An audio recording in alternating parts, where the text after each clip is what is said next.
la joie d'accueillir et l'honneur Madame Pauline Daubert, qui est donc responsable au sein de Retraite Populaire du service juridique. Alors, commençons ce webinaire, pardon. Donc, par rapport à la prévoyance professionnelle, on voit aujourd'hui dans la presse qu'il y a plein d'éléments. On a l'impression que ça va jamais aboutir. Est-ce que ça vaut vraiment la peine de s'acharner dessus? Alors, bonjour à toutes et tous. Bonjour Olivier. Merci pour cette première question. Alors, la première réponse que je donnerai, elle est assez simple. C'est oui. C'est un grand oui. Et je pense que la majorité de la population vaudoise, voire suisse, partage mon avis. On le sait, hein, ne serait-ce que pour un élément démographique, il faut réformer la prévoyance professionnelle. On nous le dit depuis longtemps, on a la chance de vivre de plus en plus longtemps. Donc, il faut adapter le système de la prévoyance professionnelle déjà sur ce premier élément. Après, deuxième chose, la prévoyance professionnelle, elle est obligatoire depuis 1985. Donc, ça fait 37 ans qu'on a une prévoyance professionnelle obligatoire. Alors, autant depuis 37 ans, on peut dire que le mode de vie privé, personnel, professionnel a évolué, autant la prévoyance professionnelle, elle a vraiment de la peine à changer. Hein. Si on regarde sur le slide, le premier slide, eh bien, on voit bien hein, que la prévoyance professionnelle entre en vigueur en 85. Il y a eu 2 révisions qui ont abouti, essentiellement.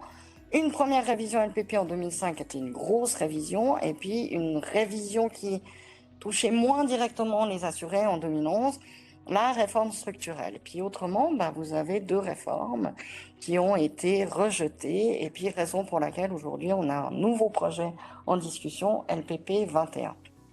Alors, quand je dis que la société a évolué, on le voit hein, par rapport à 85.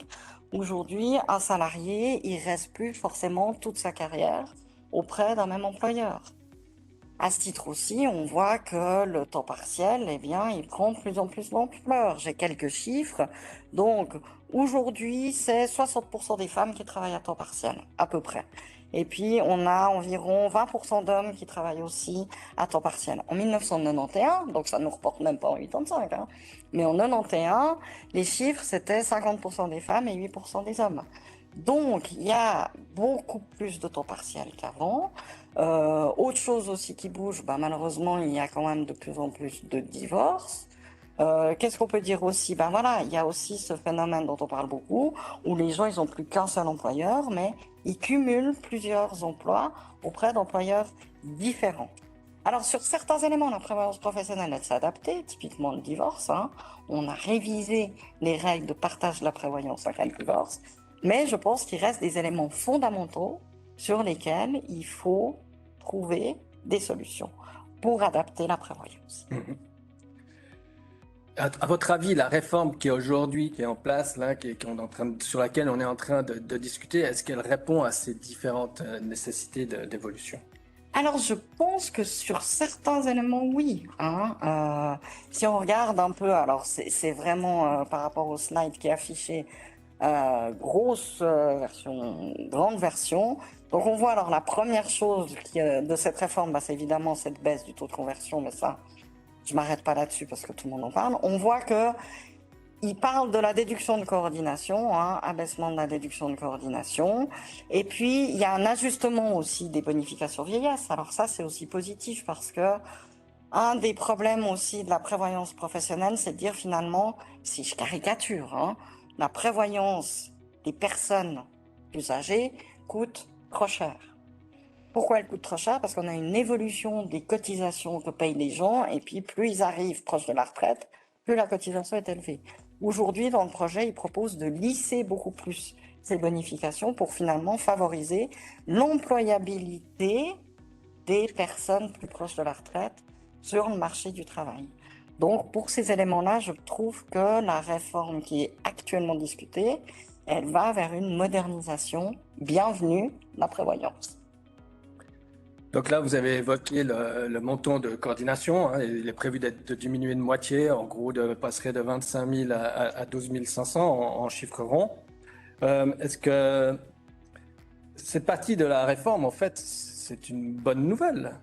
Alors oui, je pense que c'est une bonne nouvelle. Donc le montant de coordination, c'est ce fameux montant qui est enlevé du salaire déterminant AVS finalement pour obtenir le salaire qui est réellement assuré dans la caisse de pension. C'était quoi l'idée qu'il y avait là derrière d'avoir ce montant de coordination? C'est de dire finalement, mais sur le salaire AVS intégral, il y a déjà une partie qui est assurée par le premier pilier. Donc cette partie-là, on doit l'enlever du salaire. Donc ça, sur le fond, c'est un principe, ça a été conçu comme ça. Maintenant, si on prend dans la LPP, aujourd'hui, ce montant de coordination, il est invariable. Ça veut dire qu'il reste le même que vous travaillez à 100% ou à 50%. Donc, avec des modes de vie, modes de travail où les gens travaillent de plus en plus à temps partiel, on dit aussi souvent, évidemment, c'est les femmes qui travaillent souvent à temps partiel, eh bien, évidemment qu'avec cette déduction de coordination invariable, eh bien, on pénalise toute cette population-là parce qu'ils se retrouvent avec des salaires assurés qui sont misérables. Et puis, si les salaires assurés sont très faibles, eh bien, évidemment qu'à la retraite, il y aura des salaires, il y aura des prestations qui seront aussi très faibles. Donc, effectivement, je pense que le pas que fait le Conseil fédéral est déjà un très bon pas de dire on diminue de moitié la déduction de coordination, donc ça permet d'assurer des montants plus conséquents dans la prévoyance.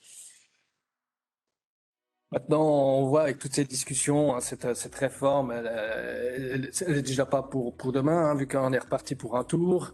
Est-ce que les conseils de fondation, les employeurs, est-ce qu'ils peuvent quand même faire quelque chose? Mais alors oui, bien sûr, hein, parce que ils peuvent, et presque même, je dirais qu'ils doivent.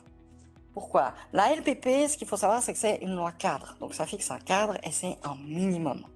En d'autres termes, les caisses de pension, et puis par voie de conséquence, les employeurs qui sont affiliés, voire les assurés, finalement, la caisse de pension, elle doit garantir qu'elle offre au moins les prestations telles qu'elles découlent de la LPP. Après, dans le système qu'elle crée, dans le système qu'elle met en place, elle peut être plus généreuse et elle peut prévoir des règles différentes. Et typiquement, si on reprend cet exemple de la déduction de coordination, nous, on le voit chez nous, il y a beaucoup d'employeurs affiliés à Retraite Populaire Fondation de Prévoyance qui ont des plans qui ont déjà été adaptés où ils décident que la déduction de coordination, elle sera pondérée par le degré d'activité. On voit même qu'il y a des employeurs qui ont décidé dans leur plan de dire on supprime complètement cette déduction de coordination, on prend l'intégralité du salaire AVS et puis on assure à la caisse de pension. Alors, évidemment que ce genre de décision, ça doit être pris, de mon point de vue, en discussion. Enfin, il faut que toutes les parties prenantes puissent donner leur avis parce que, évidemment que si vous diminuez la déduction de coordination, voire vous la supprimez totalement, eh bien, la charge pour l'employeur, mais finalement, le montant qui sera cotisé aussi par les assurés sera plus élevé. Donc, il faut vraiment que ces parties prenantes se mettent autour de la table et trouvent la meilleure solution pour le collectif d'assurés, pour les employés, pour que le système réponde au mieux aux besoins finalement des personnes qui sont assurées dans la classe. Mais oui, les caisses de pension et par voie de conséquence, les employeurs peuvent agir. Donc, on voit là, ils peuvent agir sur ce montant de coordination. Est-ce que par hasard, on pourrait aussi imaginer d'autres paramètres sur lesquels les employeurs, comme vous l'avez dit, les employeurs, les employés et le conseil de fondation pourraient également se pencher? Alors oui, il y a d'autres éléments, notamment, moi je pense au seuil d'accès. Le seuil d'accès, c'est ce montant qu'il faut gagner pour finalement être obligatoirement affilié à la prévoyance professionnelle. Aujourd'hui, ce montant il est fixé à 21 510 francs. D'accord. Ce montant-là, évidemment que ça va pénaliser qui? Les petits salaires de nouveau.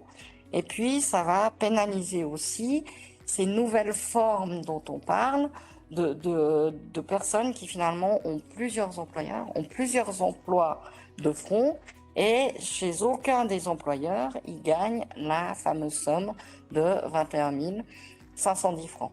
Et je crois d'ailleurs que ce sujet-là faisait pas directement l'objet du projet du Conseil fédéral, hein. projet qui était issu de la discussion entre les faîtières, mais ça a été rajouté, c'est rediscuté par les chambres, de dire finalement le seuil d'accès, il faut aussi qu'on le diminue pour pouvoir offrir la prévoyance obligatoire au plus grand nombre. Et puis, je ne sais plus laquelle des deux chambres a proposé que ce seuil d'accès soit fixé à 12 548 francs, ce qui correspond au montant de coordination proposé par le Conseil fédéral. Donc voilà, donc oui, ce seuil d'accès, on peut travailler dessus, oui, on peut l'abaisser, et oui, en faisant ça, on permet au plus grand nombre d'accéder à la prévoyance professionnelle. Par rapport à tout ça, quel est le message que vous auriez envie que vous souhaiteriez transmettre aux personnes qui nous écoutent? Alors, le message, c'est le premier message presque que j'ai évoqué, c'est de dire finalement, la prévoyance, pour moi, il faut la réformer pour tout ce qu'on a développé jusqu'à maintenant, hein. C'est une question d'adapter cette prévoyance au mode de vie moderne, hein. Et puis, je pense que c'est nécessaire parce que moi, j'y travaillerais pas si j'y croyais pas, mais moi, je crois au modèle, je crois au système. Je pense qu'on a un bon système et puis je trouve dommage parce qu'il peine à faire son autopromo, hein, le système du deuxième pilier, justement pour des petites choses finalement, ou si on crée quelques adaptations à rendre le système plus flexible, plus juste et probablement aussi plus compréhensible pour les assurés, nous, les professionnels du milieu, on y gagnerait en crédibilité et puis les gens continueraient à y croire. Il faut jamais oublier qu'il y a le principe constitutionnel qui dit deuxième pilier, il doit garantir que les gens, quand ils arrivent à la retraite, on leur garantit un niveau de vie et qui est antérieur, qui est acceptable. Et ce principe-là, par aucune des réformes, il est remis en question. Donc voilà, puis la prévoyance, c'est un tout. Donc évidemment, si on touche un bout, et ben voilà, il faut compenser par un autre bout. Et puis, souvent, les débats, ils se cristallisent sur un point de la réforme. Et c'est dommage parce que généralement, c'est une batterie de choses à réformer. Et puis, il y a souvent des bonnes idées. Il y a peut-être quelque chose qui énerve, qui cristallise le débat et puis qui fait que ça capote. Mais la globalité fait qu'on essaye de moderniser le deuxième pilier et qu'il faut le faire. Donc, si j'ai bien compris toutes les discussions, différentes discussions qu'on a eues aujourd'hui, donc on a une société qui évolue, qui a évolué avec des différents éléments. On a une prévoyance qui a de la peine à évoluer au même rythme. On arrive à certaines distorsions entre les deux. Par contre, on a un superbe outil de par sa construction de la LPP. On peut faire améliorer les choses. Donc, les caisses de pension, les conseils de fondation, les employeurs et les employés ont des leviers pour améliorer. Donc, que pouvons-nous faire ensemble par rapport à ceci? Comment le conseil de fondation ou comment ces différents partenaires peuvent faire? Alors voilà, nous, ce qu'on vous propose, c'est déjà, comme vous l'avez dit avant, c'est de se mettre ensemble autour de la table, de discuter et de rechercher des solutions ensemble. Donc là, ce qui est bien, c'est d'être avec des différents spécialistes pour aller voir qu'est-ce qui est faisable, qu'est-ce qui n'est pas faisable, quantifier la chose, chercher plusieurs pistes, vraiment prendre le temps de se mettre autour de la table, chercher les solutions, les quantifier et voir celles qui sont ensuite faisables. Et puis, pour finir, comme toujours, prendre une décision et puis modifier donc son plan de prévoyance. Bien sûr, une fois qu'on modifie son plan de prévoyance, il y a plusieurs actions qui en découlent. Donc là aussi, une planification des actions, puis d'être aussi accompagné peut-être par un planificateur des différentes actions, que ce soit au niveau juridique, informatique, etc., pour pouvoir bien tout coordonner, puis arriver à la fin à quelque chose de bien et de propre. Et bien sûr, pour finir, c'est proposer une bonne communication claire. Donc, c'est important de mettre en valeur tous ces travaux qui ont été faits, tant par l'employeur, la caisse de pension et les employés, de bien communiquer là-dessus. Et puis, justement, comme vous l'avez dit avant, les choses simples, ça rassure et ça donne confiance. Donc, soyons simples et ayons confiance pour la suite. Ok, nous vous remercions d'avoir suivi ce séminaire, d'avoir pu échanger avec vous sur ces différents éléments. Et puis, en conclusion, permettez-moi de vous dire, voilà, on a discuté de plein de choses, on a plein d'outils pour faire évoluer les choses, on a plein d'éléments. Pourquoi pas, le monde du travail peut faire avancer la prévoyance professionnelle indépendamment du monde politique, allons-y, prenons le temps de se poser aujourd'hui les questions et de regarder les différentes possibilités que l'on peut faire évoluer dans ces caisses de pension et puis de donner des idées à notre monde politique. Merci beaucoup. Merci beaucoup. Si vous avez des questions, vous avez nos coordonnées ci-après. N'hésitez pas à nous contacter et nous souhaitons une bonne fin de journée. Merci, bonne journée.